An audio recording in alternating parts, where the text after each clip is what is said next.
Gênesis 40. Algum tempo depois, o copeiro e o padeiro do rei do Egito fizeram uma ofensa ao seu senhor, o rei do Egito. O faraó irou-se com os dois oficiais, o chefe dos copeiros e o chefe dos padeiros, e mandou prendê-los na casa do capitão da guarda, na prisão em que José estava. O capitão da guarda os deixou aos cuidados de José, que os servia. Depois de certo tempo, o copeiro e o padeiro do rei do Egito, que estavam na prisão, sonharam.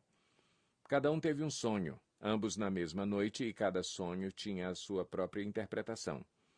Quando José foi vê-los na manhã seguinte, notou que estavam abatidos.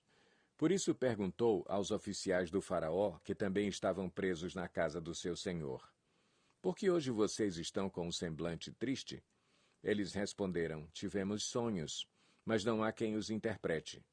Disse-lhe José: Não são de Deus as interpretações? Contem-me os sonhos. Então o chefe dos copeiros contou o seu sonho a José. Em meu sonho vi diante de mim uma videira com 3 ramos. Ela brotou, floresceu e deu uvas que amadureciam em cachos. A taça do faraó estava em minha mão. Peguei as uvas e as exprimi na taça do faraó e a entreguei em sua mão. Disse-lhe José: Esta é a interpretação. Os 3 ramos são 3 dias. Dentro de 3 dias o faraó vai exaltá-lo e restaurá-lo à sua posição, e você servirá a taça na mão dele como costumava fazer quando era seu copeiro. Quando tudo estiver indo bem com você, lembre-se de mim e seja bondoso comigo. Fale de mim ao faraó e tire-me desta prisão, pois fui trazido à força da terra dos hebreus, e também aqui nada fiz para ser jogado neste calabouço. Ouvindo o chefe dos padeiros essa interpretação favorável, disse a José: Eu também tive um sonho. Sobre a minha cabeça havia 3 cestas de pão branco. Na cesta de cima havia todo tipo de pães e doces que o faraó aprecia, mas as aves vinham comer da cesta que eu trazia na cabeça. E disse José: Esta é a interpretação. As 3 cestas são 3 dias. Dentro de 3 dias o faraó vai decapitá-lo e pendurá-lo numa árvore, e as aves comerão a sua carne. 3 dias depois era o aniversário do faraó, e ele ofereceu um banquete a todos os seus conselheiros. Na presença deles, reapresentou o chefe dos copeiros e o chefe dos padeiros.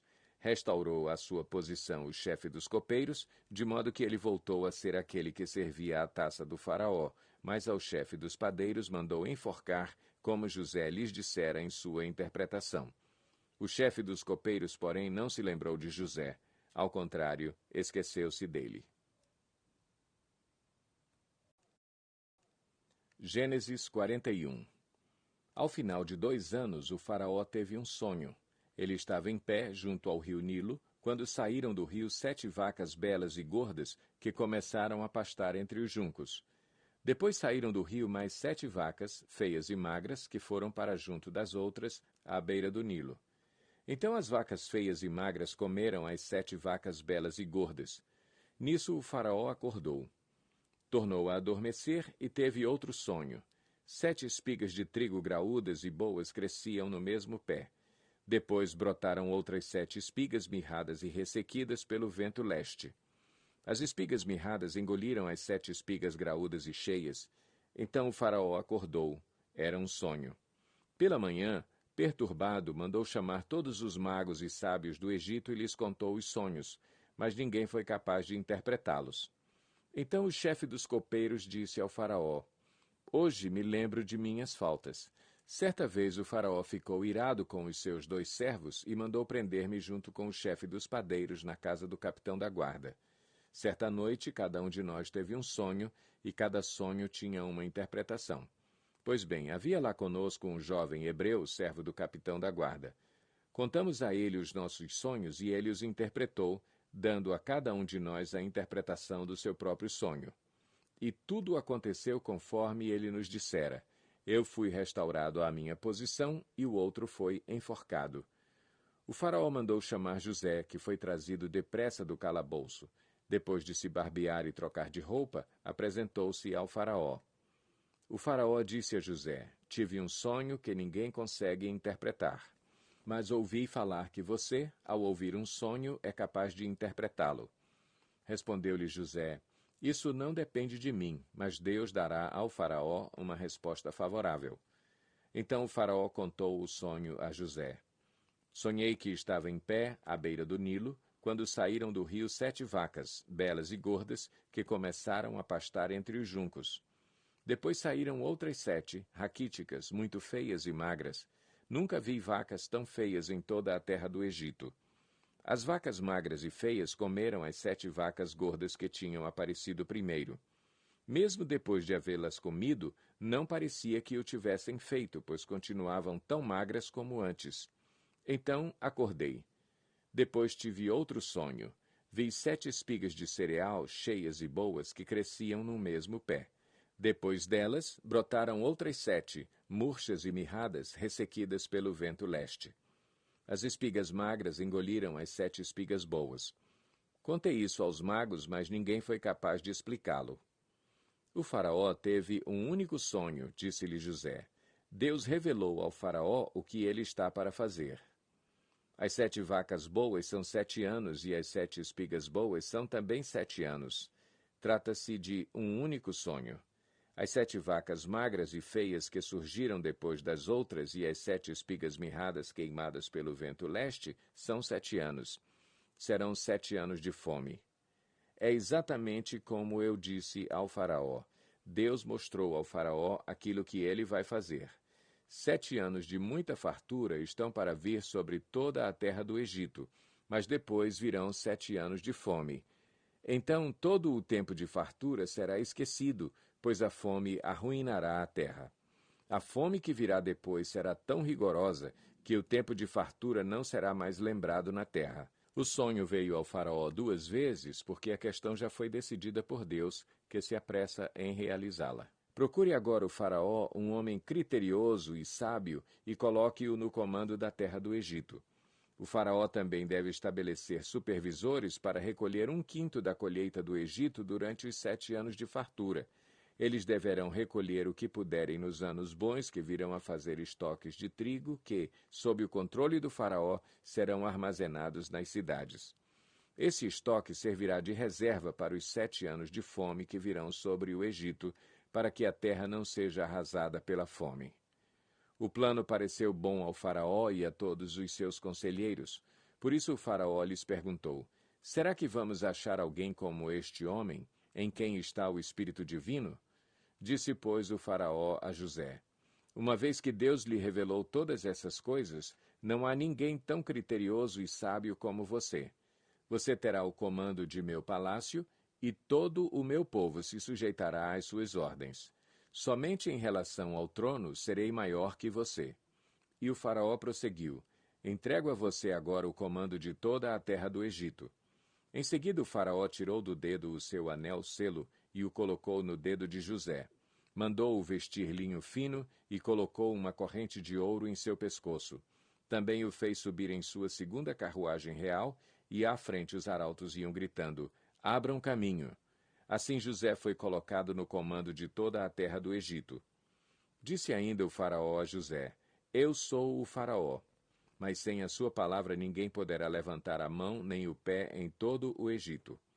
O faraó deu a José o nome de Zafenate-Paneia e lhe deu por mulher Azenate, filha de Potífera, sacerdote de On.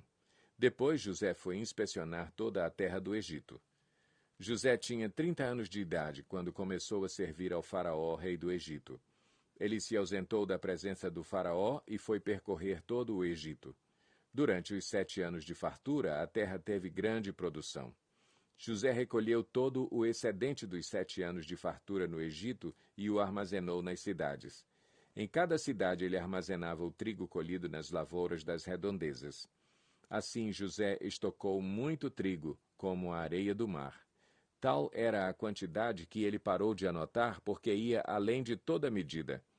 Antes dos anos de fome, Azenate, filha de Potífera, sacerdote de On, deu a José 2 filhos.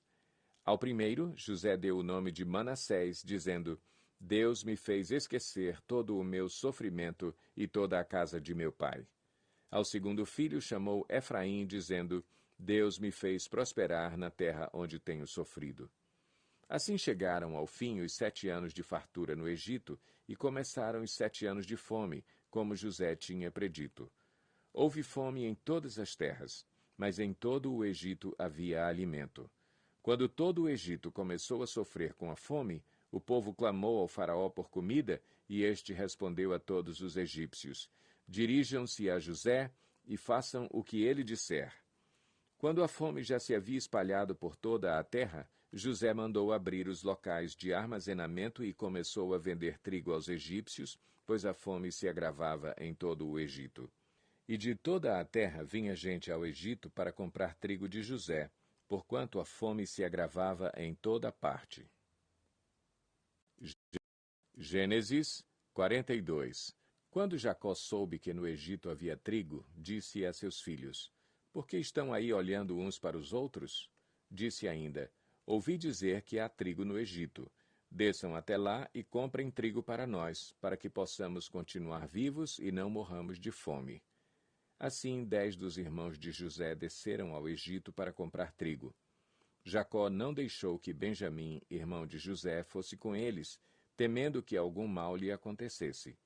Os filhos de Israel estavam entre outros que também foram comprar trigo, por causa da fome na terra de Canaã. José era o governador do Egito, e era ele que vendia trigo a todo o povo da terra. Por isso, quando os irmãos de José chegaram, curvaram-se diante dele, rosto em terra.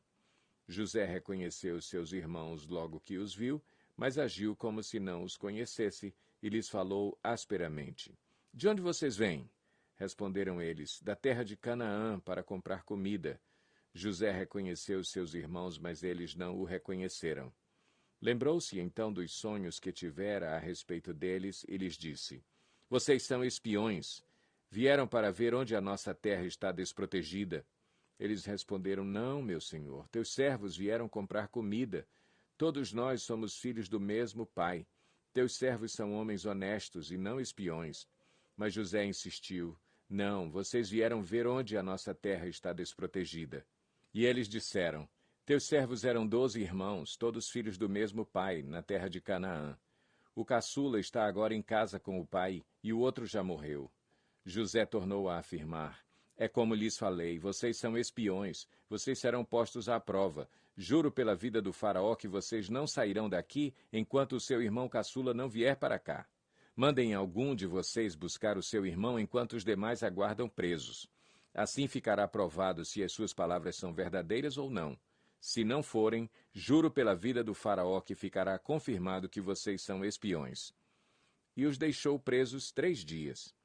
No terceiro dia, José lhes disse: eu tenho o temor de Deus. Se querem salvar sua vida, façam o seguinte: se vocês são homens honestos, deixem um dos seus irmãos aqui na prisão, enquanto os demais voltam, levando trigo para matar a fome das suas famílias.